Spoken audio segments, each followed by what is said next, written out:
10वीं वर्ग का आज का जो ये लास्ट क्लास है, मुझे इतना दहला हुआ सा महसूस हो रहा है, इतना टूटा हुआ सा लग रहा है। आप लोग को मैं ये अपना 17वां बैच मैं विदा करने के लिए एक अलग सा हम लोग एक कार्यक्रम आयोजित करेंगे 27 जनवरी को, जिसमें आप सबको आना है, सभी बच्चे आएंगे। हम लोग अपनी जिंदगी का एक नया रास्ता बेटा चुनने के लिए जा रहे हैं। नया रास्ता यहां से इसलिए है क्योंकि हम लोग एक बचपन से एलकेजी से स्टार्ट करते हैं स्कूल जाना, और आप लोग लगभग 12 वर्षों का, कम से कम 10 वर्षों का एक लंबा फासला तय करते हैं। कभी टीचर से मार भी खानी पड़ती है, कभी पेरेंट्स का डांट सुनना पड़ता है, कभी क्या रहता है हम लोगों को पता नहीं रहता है कि हम लोग जिंदगी में अब करेंगे क्या। एक लिमिटेशन आपके लाइफ में होता है, एक टाइम का बॉन्डिंग होता है कि हमको 9 बजे स्कूल जाना है, 1 बजे हमारी छुट्टी हो जाएगी, फिर 4 बजे हमको ट्यूशन जाना है। वो बॉन्डिंग आपका टूट रहा है। इसलिए मैं बता चुका आप लोगों को कि जिंदगी का सबसे डिफिकल्ट टाइम आपके पास आने वाला है, और आज से नहीं कल से आपका शुरू हो रहा है। आपका डिफिकल्ट टाइम मैं इसलिए बोल रहा हूं, सबसे मजबूत सबसे खराब वक्त इसलिए मैं बोल रहा हूं क्योंकि आपका जो बॉन्डिंग था, एक रिलेशनशिप था, एक धारा था, आपका एक समय का पाबंदी था, वो पाबंदी टूट रहा है। कुछ बच्चे मैं जानता हूं बाहर में पढ़ने के लिए चले जाएंगे, उसके बाद उनका फिर से का स्टार्ट रूटीन होगा। लेकिन बेटा जितना स्कूल में प्यार शिक्षकों का मिलता है, शिक्षक जितना आपको डांटते हैं, शिक्षक जितना आपको डिसिप्लिन की ओर भगाने का प्रयास करते हैं, इतना कोई नहीं बोलेगा आज के बाद।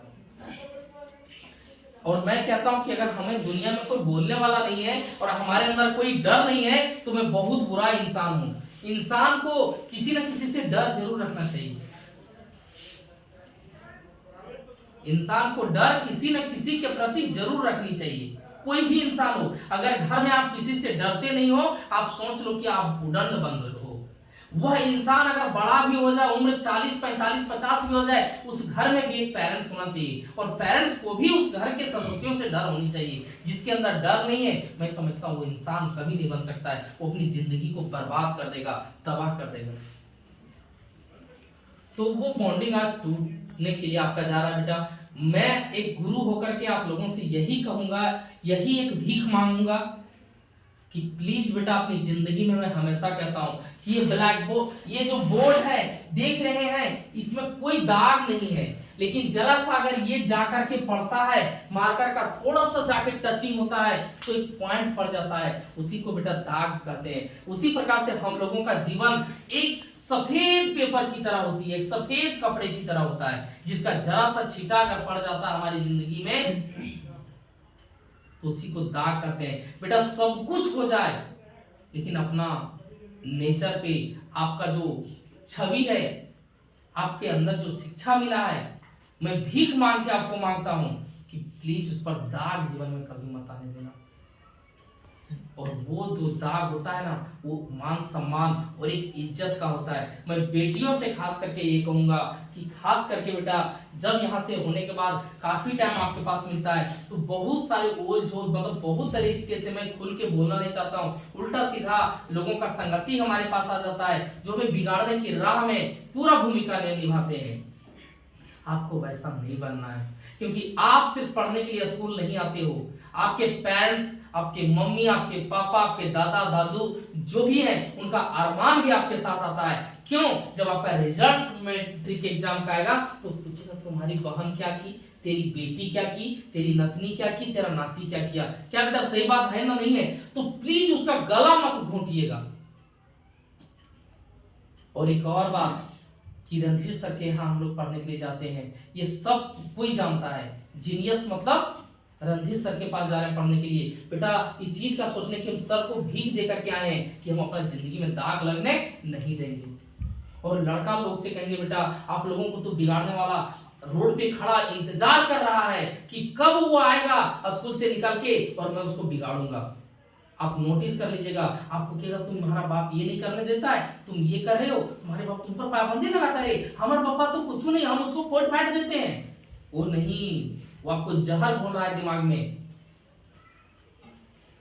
आपके लिए एक रास्ता हमेशा सोचिएगा, क्योंकि अभी जीवन का आपका एकदम जबरदस्त क्रूशियल टाइम अब आने वाला है। आप जो बहुत सारे ऐसे बच्चे हैं, बहुत सारे छात्र छात्राएं हैं जो 5 वर्षों में, सिर्फ और सिर्फ 5 वर्षों में नया अचीवमेंट लेकर के शायद हमसे मिलने के लिए आएंगे। उसमें हमको प्राउड फील होगा, एकदम गजब का माहौल होगा, पूरा जीनियस परिवार के लिए एक अलग का दिन होगा। मुझे लगेगा कि मैं जो भुगता था, मैं जो बोलता था, मैं चीखता था, मैं चिल्लाता था, आज उसका सार्थक हो गया। जिस प्रकार से आज एक सक्सेस स्टूडेंट्स जो सीएसएफ में सिलेक्टेड हैं और वो आकर के मिल करके गए, तो बहुत अच्छा लगा। मुझे उस वक्त भी बहुत अच्छा लगेगा कि इस बार का लगभग 34 बच्चे जीनियस से बाहर आप पास आउट यहाँ से होने वाले हैं। आपका एग्जाम सामने है, एक अच्छा अचीवमेंट जब लेकर के अलग अलग आ पाओगे तो मुझे बहुत अच्छा लगेगा और मुझे बहुत गर्व भी है। और इस बैच को मुझे बहुत भरोसा है कि कुछ बच्चे ऐसे जरूर हैं जिनके अंदर जबरदस्त क्वालिटी है। उस क्वालिटी को बेटा मिट्टी में प्लीज मत मिलाना। आज मेरा अंतिम क्लास में सिर्फ मांगने के लिए मैं आया हूँ, उस चीज को प्लीज मत मिट्टी में मिला देना। आपके अंदर बहुत क्षमता है, आपके अंदर एकदम सी अलग क्वालिटी है, उस क्वालिटी को हमको इम्प्रूव करना है और एक अलग रास्ता की ओर लेकर के जाना है। खास करके बच्चियां ध्यान रखें कि मान सम्मान से कभी कंप्रोमाइज और समझौता नहीं होना चाहिए। उसके बाद बेटा आप लोग पराए घर की लोग कहती है नहीं, जिसके अंदर जो क्षमतावान है, जिसके अंदर जो है वो कहीं पर भी कुछ कर सकती है। अभी हमारे खोरी मुहर से सुनेंगे एक बेटी का मतलब सिलेक्शन अभी जॉब में हो गया है, वो भी शायद सीएसएफ का जॉब निकाली हुई है। बहुत सारा अपॉर्चुनिटी है, आप पढ़ते रहो, पढ़ाई कभी बेकार नहीं जाता है। और एक बात और है कि जो प्रतिभा जिसके अंदर छुपी हुई वो किसी का मोहताज नहीं होती है। अगर किसी कारण से आपके परिवार में आपका कहीं जब जाओगे किसी प्रकार का कोई आर्थिक समस्या रहेगा, परिवार में आपके अंदर क्वालिटी रहेगा ना, अगर 10 बच्चा का ट्यूशन भी अगर आप लगा दोगे तो बेटा 10 गुना 20 2000 रुपया पर मंथ आप खुद का तो सेल्फ डिपेंड हो सकते हो, आप खर्च निकाल सकते हो। और बेटा उस क्वालिटी को मरने नहीं देना है।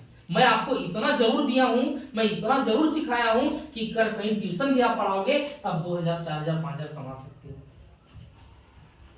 मुझे इतना जरूर विश्वास है। मुझे बोलते रहते थे तो ये मत सोचिएगा कि सर हमसे प्यार नहीं करते थे। मैं क्या बताऊं बेटा, खाना नहीं खाते हैं ना तो नहीं खाने के लिए अभी मेरा कुछ व्यवस्था था, मैंने कुछ दिन छुट्टी देना पड़ा, नहीं तो मुझे ना क्या बताऊं, जहां रहता हूं ना दिन रात एक ही चीज चलता है मेरे दिमाग में, मन और मस्तिष्क में, सिर्फ हमारे बच्चे, हमारी यही सिर्फ ये है। और लोग कुछ और सोचते होंगे, वीडियो को तो एडिट कर सकते